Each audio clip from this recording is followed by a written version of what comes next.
নমস্কার বন্ধুরা, আমার পেটুক চ্যানেল দেখার জন্য আপনাদেরকে অসংখ্য ধন্যবাদ। ভালো খাই এবং ভালো খাওয়ানোর চেষ্টা করি। আজকে আমি একটা রান্নার ভিডিও নিয়ে চলে এসেছি। আজকে রান্নাটা করব খাসির মাংসের ঝোল আলু। আপনারা তো অনেকে অনেক রকমভাবে বানান, আমি আজকে একটু অন্যরকমভাবে বানাবো আর কাঠির উনুনে বানাবো। আর এর সাথে গরম রুটি আর ভাত একদম কিন্তু জমে যাবে। তো চলুন আপনাদের দেখাই আমি এই খাসির মাংস ঝোল আলুটা কীভাবে বানাচ্ছি। আমি 1 কেজি খাসির মাংস নিয়েছি। আমি মাংসটা প্রথমে একটি পাত্রে দিয়ে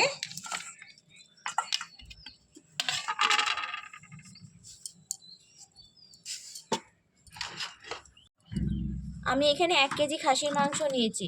আমি এই খাসির মাংসর মধ্যে একটু নুন, একটু হলুদ গুঁড়ো 1 চামচ পরিমাণ মতো দিয়ে নিলাম, আর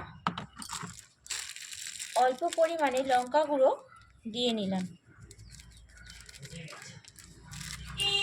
দেওয়ার পর একটু সর্ষের তেল দিয়ে দেবো, দিয়ে এটা মাখিয়ে নেব। খাসির মাংসটা মাখিয়ে আমি 8 ঘন্টা রেখে দেবো।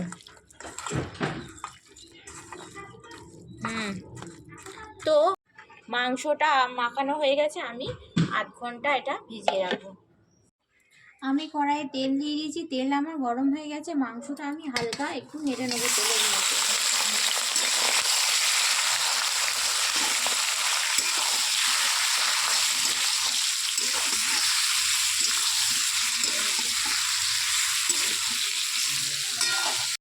আমি একটু হালকা তেলের মধ্যে নাড়াচাড়া করে নিয়েছি। এরপর আমি একটা পাত্রে ঢেলে নেব।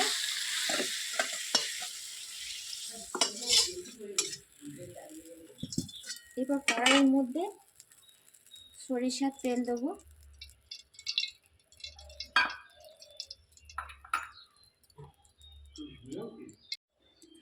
আমি এই তেলের মধ্যে দারচিনি আর একটা লবঙ্গ আর এলাচ আমি দিয়ে দিলাম তেলের মধ্যে।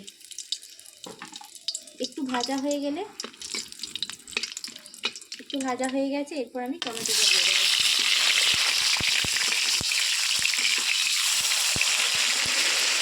তো একটু টমেটোটা নাড়াচাড়া করে দেবো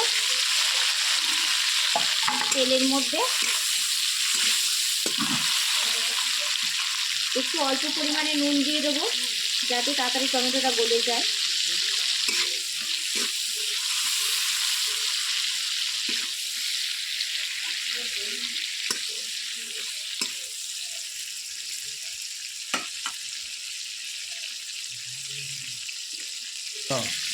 টমেটোটা একটু নরম হয়ে গেছে।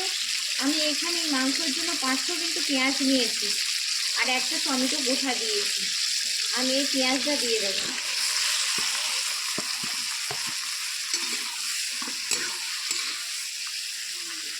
পেঁয়াজটা যাতে তাড়াতাড়ি ভাজা হয়ে যায় তার জন্য একটু অল্প পরিমাণে নুন ছড়িয়ে দেবো।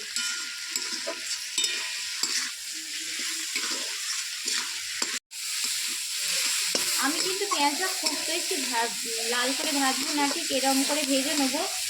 আর আমি কিছু বাটা মশলা করেছি, 100 গ্রাম মতো আদা আর 2টো রসুন বড় বড় আমি বেটে নিয়েছি, আর তার সাথে একটা কাঁচা লঙ্কা একসাথে বেটেছি, সেইটা আমি দিয়ে দেবো মশলাটা।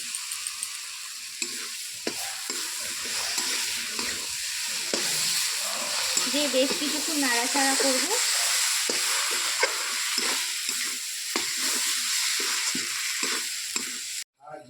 একটু অল্প পরিমাণে 1 চামচ মতো আমি এখানে হলুদ দিয়ে দেবো, আর একটু লঙ্কা গুঁড়ো দিয়ে দেবো 1 চামচ পরিমাণের মতো। 1 চামচ পরিমাণ মতো আমি লঙ্কা গুঁড়ো দিয়ে দিলাম, দিয়ে এর সাথে ভালো করে কষিয়ে নেব।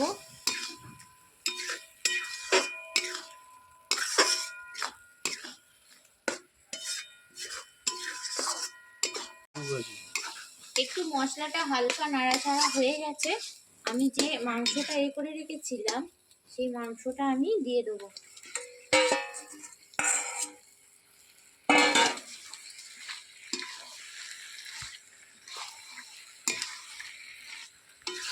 এই পেঁয়াজের সাথে বেশ কিছুক্ষণ কষিয়ে নেব।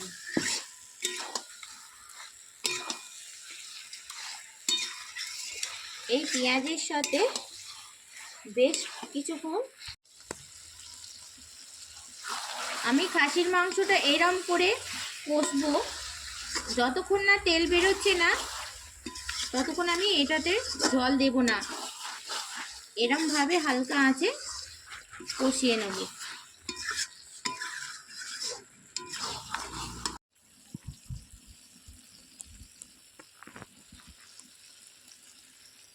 আপনারা দেখুন এখানে আমার খাসির মাংসর মধ্যে তেল ছেড়ে দিয়েছে। ঠিক এইরকম তেল ছাড়বে, তারপর আমি এর মধ্যে অল্প অল্প করে জল দেব। একবারে কিন্তু সব জল দেব না, অল্প অল্প করে জল দেব। আমি কিন্তু ঠান্ডা জলই দেবো, অনেকে কিন্তু গরম জল দেয়। আমি ঠান্ডা জল দিয়ে মাংসটা রেডি করব।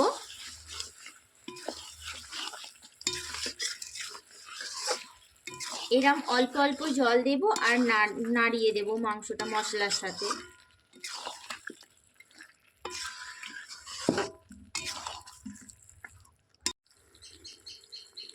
আমি এবার একটু অল্প অল্প করে জল দিয়ে দেবো মাংসটা সেদ্ধ হওয়ার জন্য।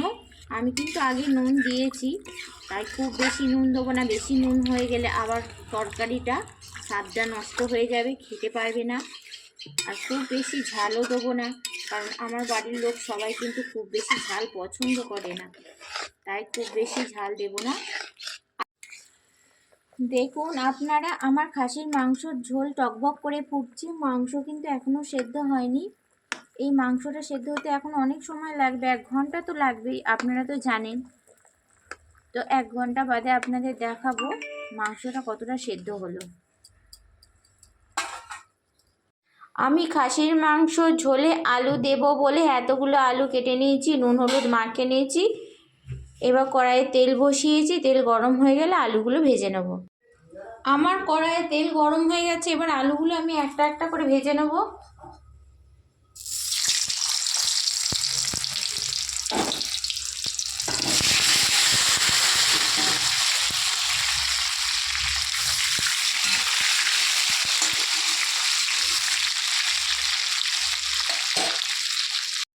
আলুগুলো লাল লাল কালার হয়ে গেছে, এবার আমি তুলে নেব। ঝোল টকবক করে ফুটছে, এবার আমি ভাজা আলুগুলো দিয়ে দেবো ঝোলের মধ্যে। 1 ঘন্টা কিন্তু হয়ে গেছে, তারপর আমি কিন্তু খুলেছি, তারপর আমি আলুগুলো দিয়েছি, ভাজা আলুগুলো দেওয়ার পর 1/2 ঘন্টা আমি স্টিম আঁচে রেখে দেবো, আলুগুলো যাতে সেদ্ধ হয়ে যায়। এমনি চন্দ্রমুখী আলু তাড়াতাড়ি গলে যাবে। আলুটা দেওয়ার পর আমার 1/2 ঘন্টা হয়ে গেছে। এরপর আমি কড়াইয়ের থেকে মুখে যে ঢাকাটা দিয়েছিলাম কড়াইয়ের মুখে চাপা, সেটা খুলে নেব। আপনারা দেখতেই পাচ্ছেন কালারটা দেখে, ও আমার আলুটা কিন্তু সেদ্ধ কিন্তু হয়েই গেছে।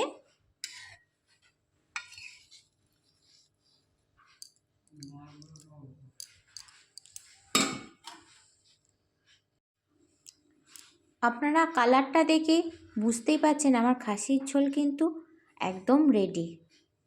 এর মধ্যে আমি হালকা সামান্য গরম মশলা দিয়ে দেবো, অল্প পরিমাণে একটু গুঁড়ো গরম মশলা ছড়িয়ে দিলাম।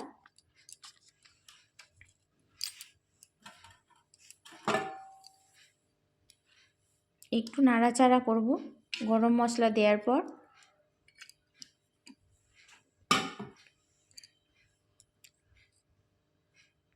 কারা এরকম শীতের রাতে গরম গরম খাসির মাংস লাল লাল আলু ঝোল ভাতের সাথে ও রুটির সাথে পছন্দ করেন, আমাকে কমেন্টে কিন্তু অবশ্যই জানাবেন। আর আমার রান্নাটা ভালো লাগলে লাইক করবেন। আর যারা ইউটিউব থেকে দেখছেন আমার চ্যানেলটা সাবস্ক্রাইব করে আমার পাশে থাকবেন। আর ফেসবুক থেকে যারা দেখছেন আমার চ্যানেলটা ফলো করে আমার পাশে থাকবেন।